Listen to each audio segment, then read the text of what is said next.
Welcome to the recap of Science to Go in Zoom. It's so great to have you friends. Pick up these kits and join me on Zoom. Pick up a pipe cleaner and think of a shape. I was thinking triangle myself. You want to make sure you have enough extra space on the bottom.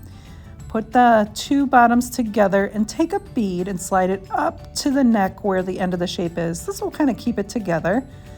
With the chopstick, you'll start to wind the excess part of the pipe cleaner around and on the other side as well. Now this should keep it nice and sturdy on there. This will be how you have the handle and the wand part of the bubble maker. However, you'll notice inside your bag there is a pencil that has some tape on it. If you feel that it might fall off, go ahead and wrap some tape around the end.